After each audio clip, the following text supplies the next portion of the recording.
From the Subaru of Gwinnett studio, welcome to Celebrating Powerhouse Women.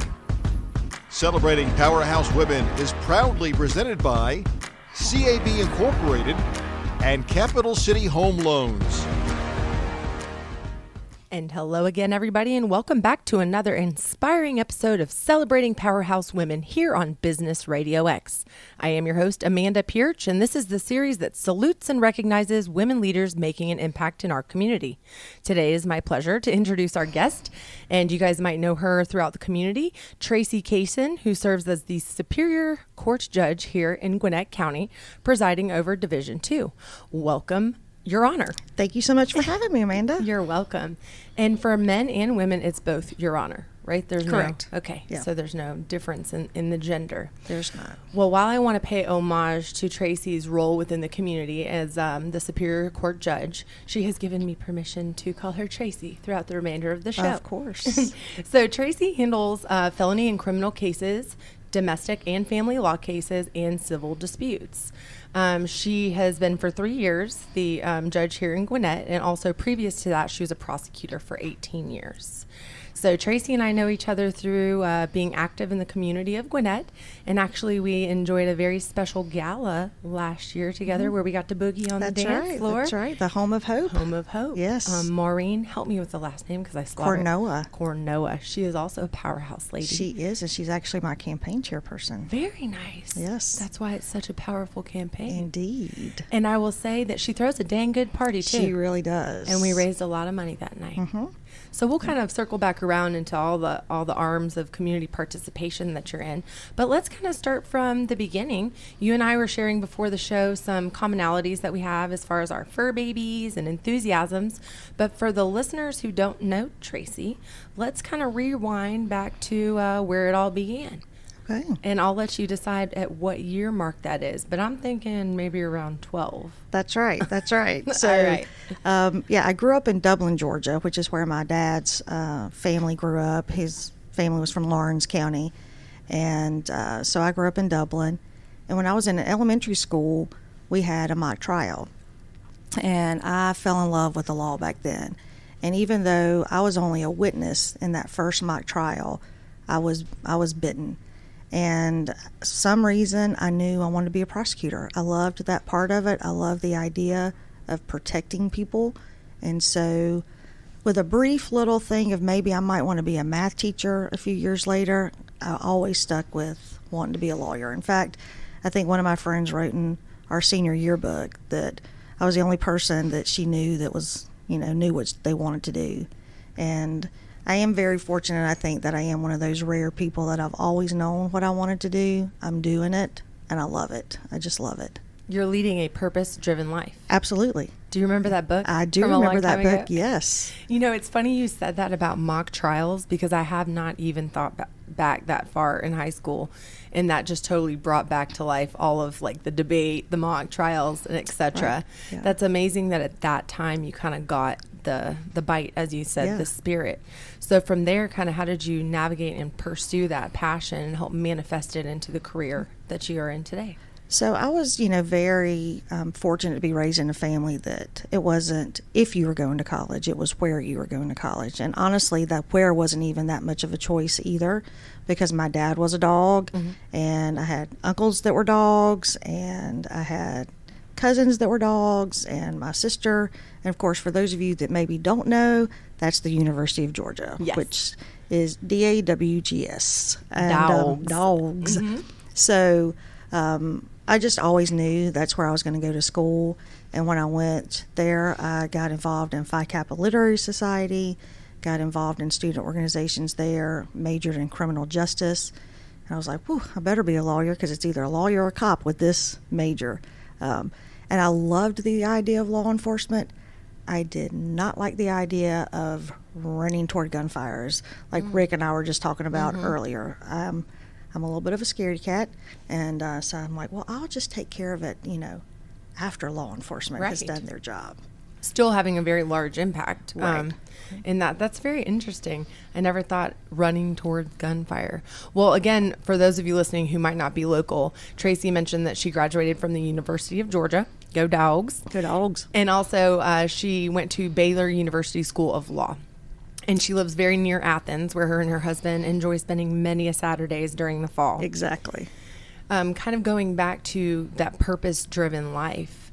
At such a young age, what things or what markers did you put into place in order to achieve the goal that you knew you wanted to reach at that time? So I had a timeline of you go to college, you go to law school, and then you go to work as a lawyer. It got interrupted a little bit. I went to college, finished in 3 years, and everybody's like, why'd you finish UGA in 3 years? Why didn't you do another football season? I'm like, well, I had season tickets. I didn't need to go to school to get my tickets. But so I took that time. I had interned at the U.S. Attorney's Office in D.C. my last quarter of college. It was required for my degree. Fell in love with D.C., just loved it.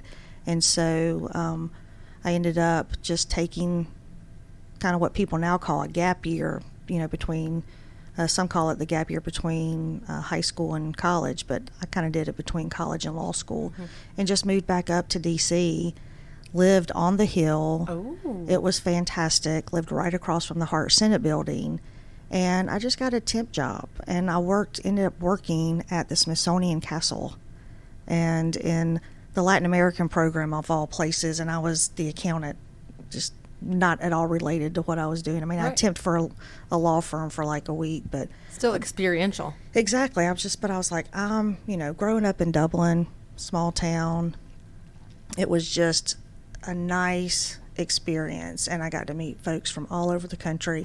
And the place I stayed was a dorm for professional women. Wow. And it was designed precisely for young women that were coming to D.C. that, most of them were Hill interns. So those interning for congressmen, senators, and things like that. And so you can imagine staying in a place like that, what kind of women we met. Right. And of my group, 4 of us went on to law school. Wow. So and are you still in touch with we those are. ladies? That's we are. amazing. And they're from all over the country. So I'm in Georgia. One's still in D.C. She works for the World Bank. One works for Penn State. One works for the mayor out in Seattle. One is in bond law. I don't even understand what she does, but she's in San Francisco. And one works for Dell in Texas. Very cool. Yeah. And you guys all came from different places, but you all had the same, as you said, just like temp experience. But that really kind of wet the whistle for you there in D.C. And I'm Right. sure that kind of gave you a lot more vigor Yes. because you were there at the Capitol. Yes. Yeah. Yeah, I mean, I got to, I'd walk to work and I'd see the president out for his morning jog, and regardless of whether you liked his... What president was that? And now you're going to make me tell my age. Come on, So it was Bill Clinton. Was he? It was, and, Wait, I'm like, were the bodyguards jogging alongside him? They were. Stop. They were. I can picture it like in a pack of 4, him in the Yeah. middle and like 2 in the front and 2 in the oh back. yeah, well, and then you had, the presidential limo and the cop cars and the ambulance that were driving on the road. Man. Beside, but yeah, he's just out Jog first like a morning normal jog person. on the mall. Very cool. And I'm like, there's the president. yeah. And I'm going to work in the Smithsonian Castle. Like, how cool is this? So cool. Yeah. Well, it's obvious that you had some experiences that really kind of enriched your desire to continue and press forward. Talk about how you transitioned from that time in D.C., I guess, back here to Georgia, and fill in the gaps for our listeners. So I did come back for just a few months because I needed to save a little bit more money. So I could, you can imagine, I didn't save Cost any money of living in out DC. there is a little bit higher than here. Yeah. And so I came back for just a few months before I ended up going out to Baylor. And I had researched Baylor. I knew I wanted to be a litigator. And I had never been to Texas. And so I actually went to visit while I was working in D.C., fell in love with the school. It was a smaller school, and the professors didn't have office hours. So if they were available, you could pop in.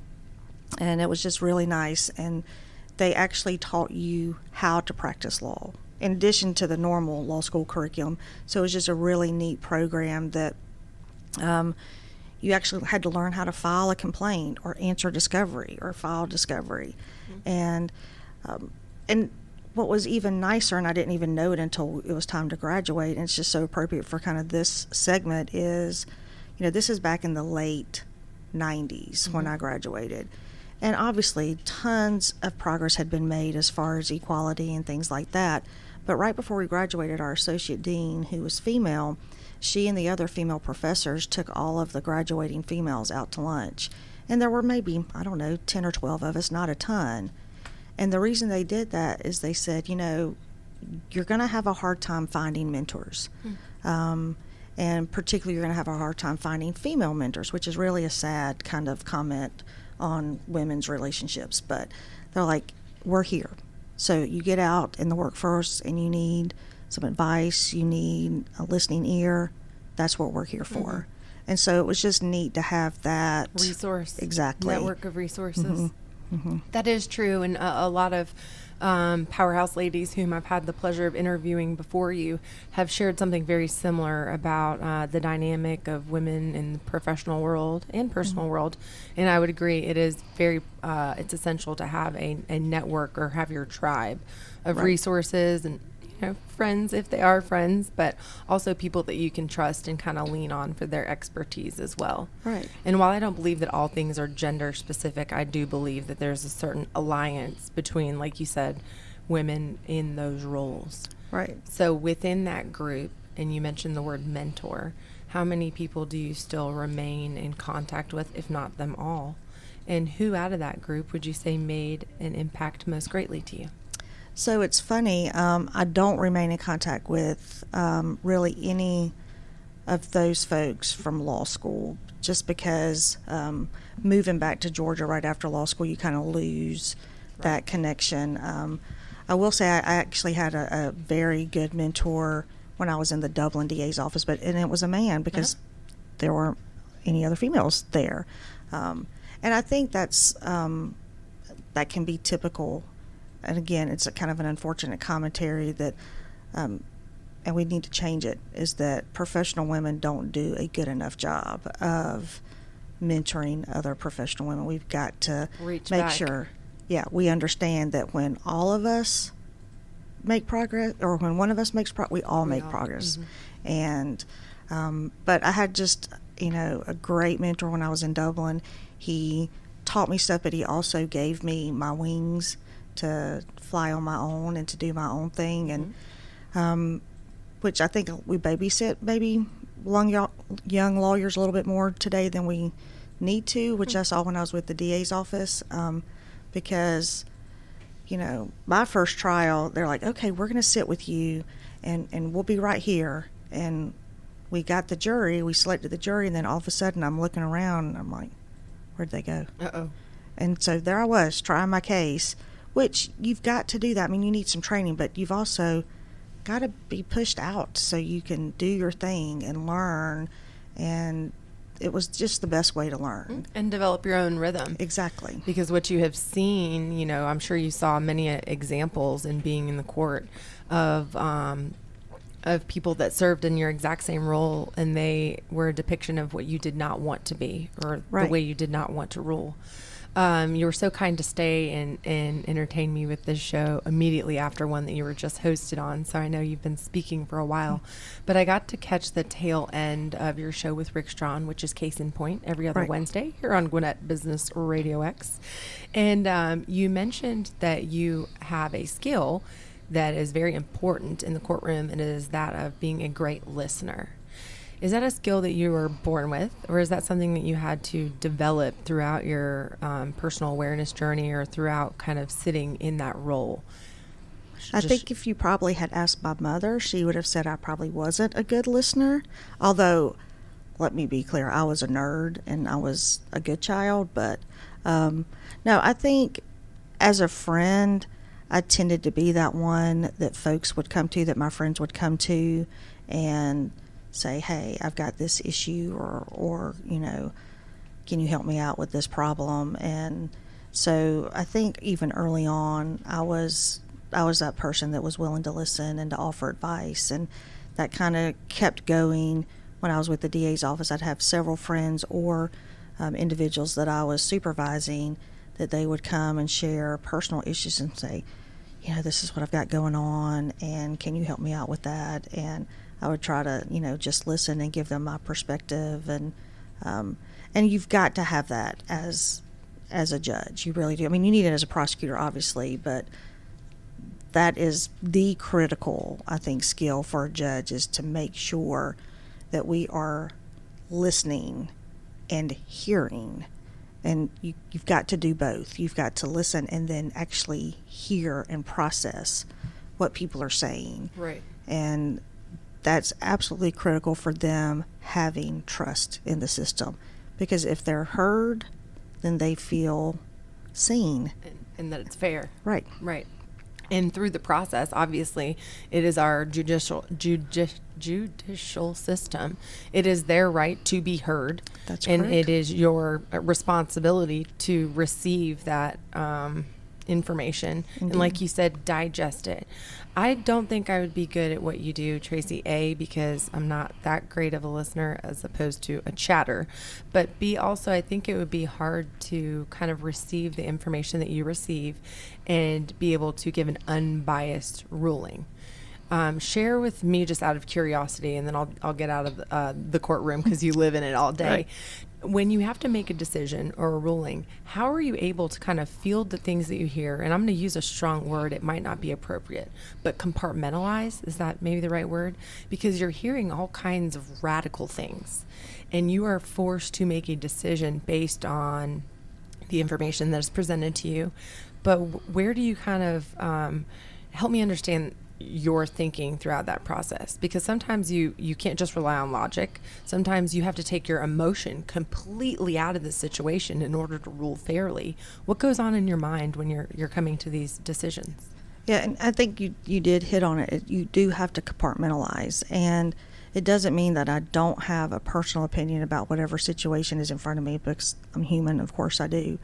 But what I have to do is extract what I am legally bound to be doing, which, you know, depending on the kind of case it is. If it's a criminal case, then I have to look at what the evidence shows of what that individual did, not necessarily who that individual is, though I do take that into account depending on the circumstance and trying to fashion a sentence that is going to hit the root of the problem as well as protect the community and the victim. But you really just have to step back and say, okay, here's the evidence that's presented, and then what is my duty in this particular case? So like in custody cases, it's what's in the best interest of the child. And I've told parents more often than not, I'm like, my duty is not to you. My duty is not to make either one of you happy. My duty is to make sure that I've got the best interest of this child, and I make decisions that are in their best interest. And neither one of you may leave here happy, or you both may leave here happy. That's not my job. My job is to make sure that that child is protected. And I get a lot of nods when I tell parents that, because they're like, oh, okay. And it kind of refocuses them to why they're in court. Because a lot of, as you can imagine, parents forget about the kids when they're in court. And I think, too, coming from a criminal background, it really helped me to be able to take the emotion out of it, because, and I hate to use this word, but I think it's the only word that's appropriate, you do get a little desensitized. And that may not necessarily be a bad thing in this context, because, I mean, the more you're exposed to anything, the more you're desensitized to it, whether it's a good or bad. I was going to say you become callous, so you said exactly the same thing. Right. And you have to actually really work against becoming calloused. I think you can be desensitized without being calloused, and you almost have to be desensitized. Otherwise, you'll be in a fetal position under your desk with the types of cases that we see. Well, you said something that also stands out to me. You said that you're a protector of the community, and that is what you do first and foremost. And first of all, I want to thank you so much for serving Gwinnett County fervently and always having the best interest of the community at heart. What are some things that you yourself do, or you guys do as a whole within the judge role to give back to the community? I know I see you at civic events, at chamber events, so on and so forth, but what are some things that are kind of near and dear to your heart that you participate in? Well, so clearly because of the way I got introduced to the legal system, I've been a coach for mock trial since the late 90s when I was in Dublin. At a school or like high school? Okay. Yeah. So I coached West Lawrence High School mock trial when I was down in Lawrence County. And then when I moved up here, I coached Duluth High School for a number of years. We won the region, so we were super excited. And then Gwinnett's a big county. From where we lived in Loganville, it just got to be a little bit too much of a distance. And so then we moved to Bethlehem, and then we have established the mock trial program at Tequila High School. Nice. And so, and then when, unfortunately, like when my teams don't advance beyond the regional competition, then I'll always volunteer to judge the district competitions or the state competition, because it was so important to me growing up, that whole process. And so I love coaching mock trial. As you can imagine from the types of cases that I did, and of course, you're a big supporter of Home of Hope Children's Shelter. So my husband and I will go out there. I can't give legal advice, but he will go out, talk to some of the residents there. If they have small legal issues, he can help them navigate. Is he in law as well? He is. He's a lawyer. Very nice. He is. And then I can explain, like if they just have a question about, well, how does this process work?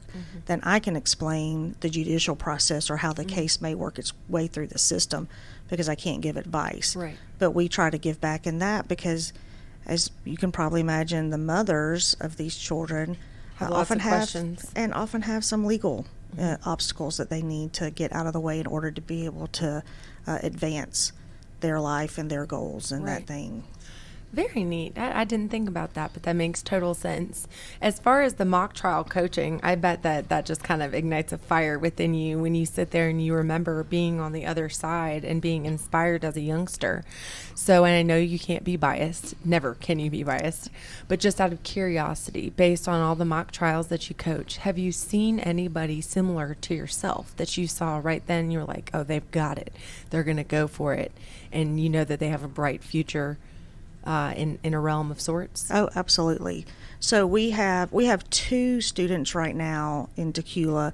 One is about to graduate. She is, she's a natural. She's better than a lot of lawyers I see in my courtroom.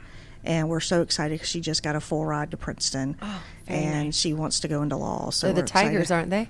Princeton Tigers? I think they are. Yeah. I think they are. Yes, they are.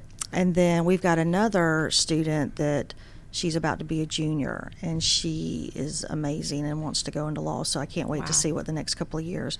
But many years ago at Duluth, we coached a young lady that we really thought was going to go into law, but she actually went into naval intelligence. Oh, right. Nice. And I see her mother a good bit out in the community, and she just, she warms my heart, because she says, those skills that you taught her in mock trial really helped her become the professional that she is. Yeah, I can imagine. Yeah, it's just so it's so rewarding when you get a kid that may not be quite so confident, and then you just see them blossom. Yes. Like you teach the law, and then you give them the opportunity to perform, because it is a performance, it's a competition, and you just see that confidence grow, and you're just like, I'll get frustrated with it. I'm not going to lie. I'll be like, I've been in court all day. I really do not want to go coach. And every year I say I'm not going to do it because it's just too much. And then every year I get drawn back in, because when it gets to competition time, they somehow pull it together, and you see everything that you've taught, and they're putting it into play, and you're like, oh, that's awesome. Nice. So then I get drawn back in. That kind of speaks to the way that you serve as a mentor. I'm sure if any one of the candidates for the mock trials wanted to call upon you or have a conversation or coffee, I'm sure that you would welcome that. And that's a testament to you doing the reach back and pulling other people forward. Yeah. Tracie, before we take a quick break, or excuse me, I apologize. We're going to take a quick break, and then when we come back, we're going to talk about our fur babies. Oh, all right, here's the word from our partners. Since 1982, CAB Incorporated has been a distinguished leader in manufacturing and global sourcing, serving a variety of industries including infrastructure, hydraulics, automotive, and rail with their precision machined iron and steel products. As a woman-owned company, CAB Incorporated is proud to be a returning partner of the Celebrating Powerhouse Women series. With strong roots in the past and firm footing in the future, Capital City Home Loans combines an old-fashioned sense of community with a progressive attitude. They are a trusted full-service lender, offering mortgage finance products and empowering their associates to help clients choose the best options. They are focused on being the best and strongest lender in the Southeast. Visit cchl.com/locations to see all of their offices, including Gwinnett. And welcome back, friends, to Celebrating Powerhouse Women. I am your host, Amanda Pierce, joined in studio today by Superior Court Judge Tracie Cason. Before the break, we were talking about her enthusiasm for the courtroom and also in giving back to the next generation of lawyers or possibly anybody within the justice system through the mock trial programs. But we're going to deviate from that, and we're going to talk about our four-legged friends, Tracie. You and I were swapping photos before the show of our little Dachshund babies. Yes. Tracie and I both have an affinity for the Dachshund breed, and she has a pack of troublemakers. Oh, we do. And I only had one who is no longer with me, Miss Reagan. However, she's smiling down in heaven at us right now. But just share with our listeners a little bit about the chaos that you manage at home with your four-legged friends. Yes. And go ahead and tell us a little bit about them and share with them their names, being that you're a UGA enthusiast. Okay. So, yeah, we, my husband and I have four fur babies, and we love them just crazily. And so we have 3 dachshunds that we rescued, and then we have a chocolate lab that we got from a friend of ours in Dublin. But our dachshunds, as I mentioned earlier, we're huge Georgia fans. So our dachshunds are named Munson, Dooley, and Irk, which is, of course, short for Erskine Russell. Oh. So his name is Erskine Russell Cason. When he's in trouble. That's right. When he's in trouble, it's Erskine Russell Cason. So I love it. Thanks, Mike. Mike is also a UGA grad. Yes. So yes. Oh. So they. It is funny because, like I said, we adopted them and we named them before we got them, and they have taken on the personalities of who they're named after. Namesake. So Munson is our talker. And everybody say a little prayer for my Munson man because he had surgery yesterday, had to remove a mass. But he is, we think, maybe 18-ish, and he's still kicking, and he's our talker. Mm-hmm. And then Dooley will be 15 in August, and he does take after Vince Dooley. He's our quiet, contemplative thinker. He's actually a Dachshund Jack Russell mix with zero Jack Russell personality. He's our couch potato, unlike Vince. But and then Irk, for those of you that know, Irk came in as a puppy and just started headbutting the other 2 dogs, like, play with me, which, of course, is what Irk Russell would do to his players. Mm-hmm. And then MMA, she's not named for a Georgia person. She's named after my husband's grandmother. Oh. And she is a beautiful, beautiful milk chocolate lab. So it's just the most gorgeous color, yeah. Yeah, it's just, and she's the sweetest thing. She was supposed to be a hunting dog, but she's a house dog. Oh. And she's a sweetheart. She was supposed to be a hunting dog for the people that you adopted her with before, or for you and your husband? We got her as a puppy, and for my husband to be a hunting dog. A bird dog? A bird dog. Mm-hmm. And she went to bird dog school, but then she got hurt at bird dog school. Well, she strained her leg. Oh, bless her. She wasn't hurt that badly, yeah. Thankfully. Mm-hmm. And so she came home, and that was all she wrote. Well, When she retired. came home, then she had to be a house dog. Oh, bless her heart. Which we tell her being a house dog is better than being a hunting dog. It is. Well, now let me just ask you, does she kind of rear the Doxies because she is the largest of the 4? Does she assume that role, or do the Doxies take over because there's 3 of them and 1 of her? Oh, no. They rule the roost. And here's the funny thing. She thinks she's a dachshund. Ooh. She thinks she's a little dog. Mm-hmm. And for those of you that have ever seen that Disney movie, The Ugly Dachshund, it's like from the 60s. With Suzette Plachette, and it was like 3 little show doxies, and the husband wanted a big dog, so he got a Great Dane. Well, the Great Dane, thought it was a dachshund because it was raised by dachshunds. So we call her the pretty dachshund. Oh, the pretty dachshund. The pretty well, dachshund. I love that they are so energetic and slightly mischievous. And that when they run, it just looks so funny with their little legs, like that. And I'm thrilled that we have that in common. I know that as they age, they get, I call it the raccoon face, because Reagan's whole muzzle got silver. And then her eyes and her little rear end too. That's how Munson is. They just look so stoic. They look and regal. Jinx! Yes! Regal. That's exactly what I was thinking. Do you and your doggies like to go for walks? What do you and your husband like to do for fun? So we go to all of the Georgia sporting events. Emma goes for walks because she's bigger. She's bigger, and she is the more well-trained. She is a lab, so she has a better disposition for minding. As you were pointing out, the Doxies have little stubborn streaks in them, and whereas Munson and Dooley would probably be okay, Irk is a full-on rabble-rouser. Oh, yeah. I mean, we can't take him. We can't take him anywhere. He's confrontational. So he is. He's like, and so we're like, well, buddy, I know you like to go, but you can't. Gotta stay. Now, we do take them on vacation, and we take them as many places with us as we can, friendly.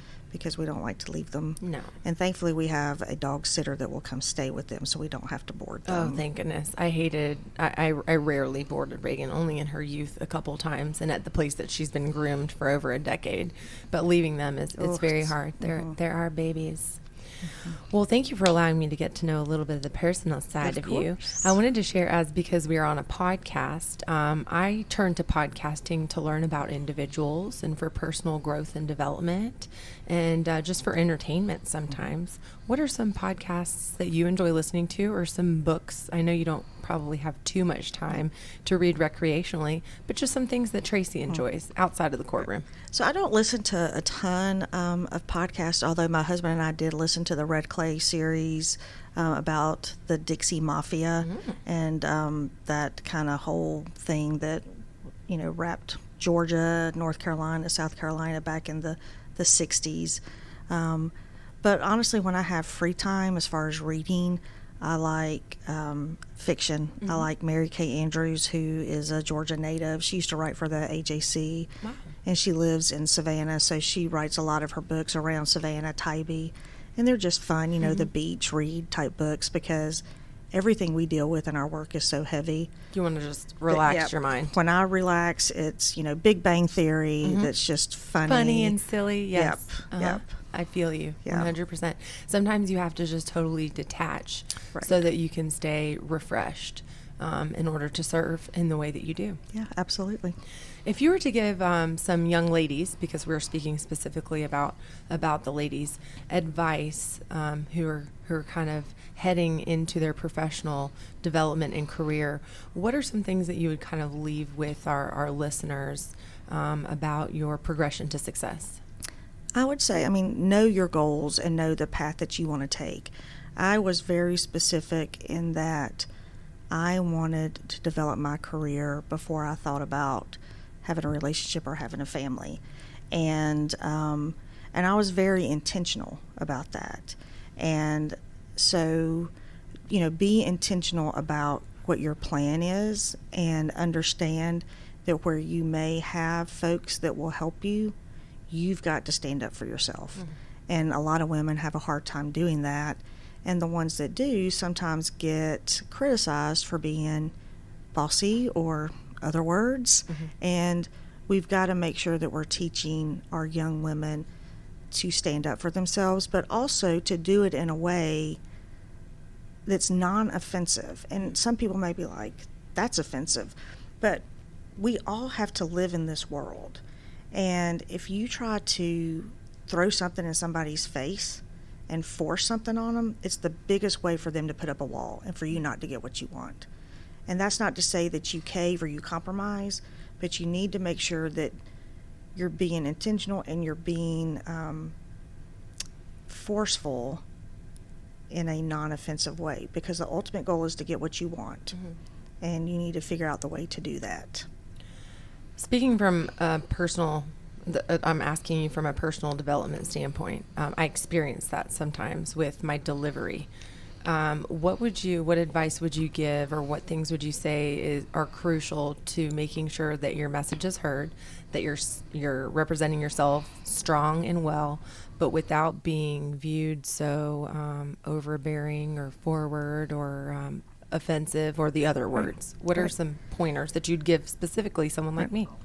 Well, I think you've got to present something in a way that's non-accusatory, because the moment like somebody accuses me of something, the walls go up. I'm not listening to them. Even if I were to agree with them, I'm probably not ever going to admit it because of the way it was delivered. And so you have to be non-accusatory. You have to present ideas in a way that they can get to that place without you forcing them to that place. And I say that to my husband sometimes. I'm like, I might agree with you, but the way in which you just presented that, my competitive nature is not going to let me do that. And so you have to kind of take that out of it. If your ultimate goal is to get somebody to come around to your side, it can't be forced upon them. You have to be non-accusatory and allow them to get there on their own. And so that they can own that decision, as opposed to you force that decision on them. You just made me think. I can imagine that you and your husband, not to say you have many disputes within the household, but I'm sure when you guys have any point of contention, that it is an interesting way that you come to your decision, because you both plead good cases and deliver good arguments. Correct. And I will say there are just some things we don't talk about at home. Hey, I understand that. Well, thank you. Approach it from a non-accusatory standpoint and kind of help guide people to get there on their own. Allow them to get to that message. Tracie, thank you for that advice, and thank you for all of the wisdom that you've shared with our listeners. I would be remiss if I didn't allow you to share where people might be able to find your current campaign as you are running. Share with them your campaign site, or how they can reach you or support you. Oh, excellent. Thank you so much. So yes, judges are elected, so I am running for re-election, and I have a website. It's www.traciecason.com, and that's TRACIECASON. TracieCason.com, and so you can go on there, you can email us, it's got our phone number. But the biggest thing is to make sure that people understand that the judges' races are nonpartisan. So our general election is May 24th, and that's same for the school board as well, which is a big change for Gwinnett voters, that they just changed school board to nonpartisan. So your nonpartisan races, judges and school board, May 24th is our general election. You will not find us on the November ballot. Okay. So you have to vote in May. And of course, early voting starts May 2nd, runs through May 24th. There are 8, I believe, early voting precincts. You can pick any one of those. You don't have to pick the one closest to your home. And then, obviously, the day of, you go to your precinct. But May 2nd through 20th and May 24th. Get out there and vote. You got to vote. I love seeing your signs all over the place. That green and the blue is sharp. I love seeing it, of course. And I look forward to seeing you out in the marketplace as you and I rub elbows in some of the same places.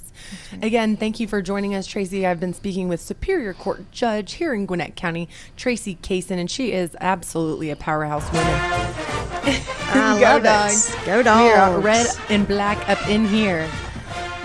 For all of you out there listening who care to enjoy previous episodes, our episodes are available 24/7 online at businessradiox.com, but no need to even just type that into your computer on your handheld device or your cellular telephone. Go wherever you enjoy your audio shows and type in Celebrating Powerhouse Women. If you find value in this series, I would appreciate a subscription and also a 5-star review. Until next time, I am your host, Amanda Pierce, and this has been Celebrating Powerhouse Women.